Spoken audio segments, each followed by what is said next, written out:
Hey, morning everybody, welcome to Morning Word.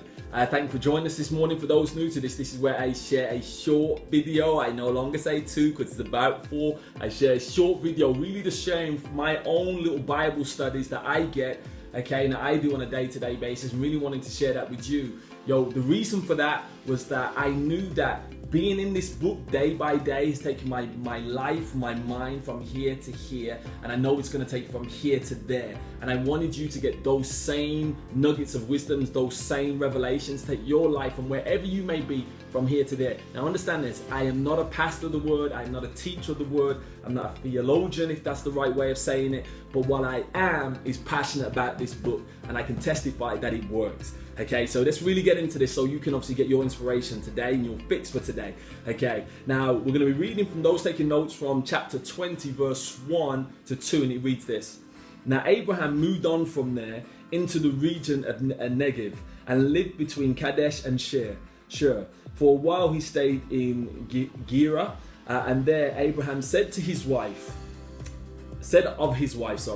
she is my sister. So when he went into that area, he said, she is my sister. Then Abimelekking, king of Gerar, sent for Sarah and took her. My reading this morning is terrible. I say apologies about that, but hopefully you still got the gist. So Abraham moved into this area, okay? And people are like, yo, who is this? Now, she was a beautiful woman, okay? Now, instead of doing the right thing, okay, I'm telling the truth, like, he had a little bit of fear, so he said, I'm gonna tell a little white lie. Okay, and I'll say of her, she's my sister. Okay, now God said to me this when I was reading this: there is no such thing as a little sin.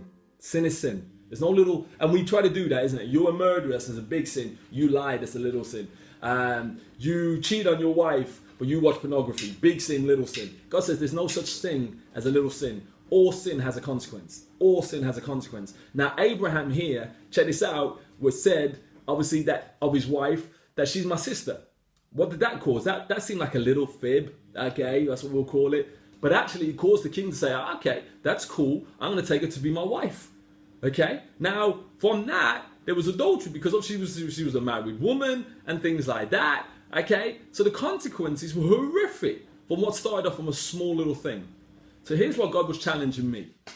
God says, was there any of those little white lies in your life? Any of those little sins in your life? And sometimes, and let's be honest, I'll be honest with you, sometimes I can over-fabricate.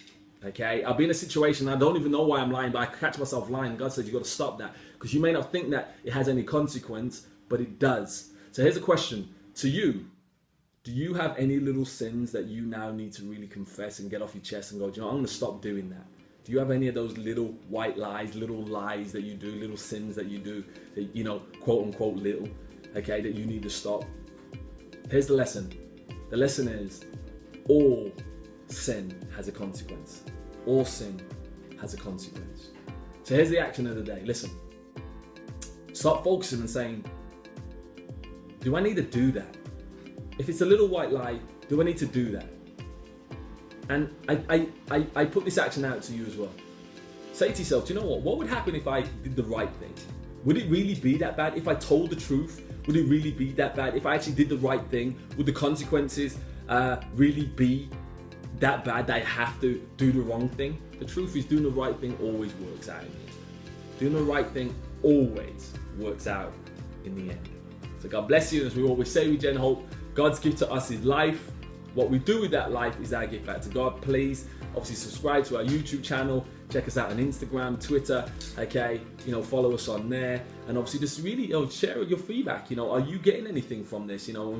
We do this. I do this. Okay, because I really want to inspire the next generation. That's why we call it Generation Hope. So God bless you. Thank you for joining us, and we look forward to seeing you on the next Morning Word.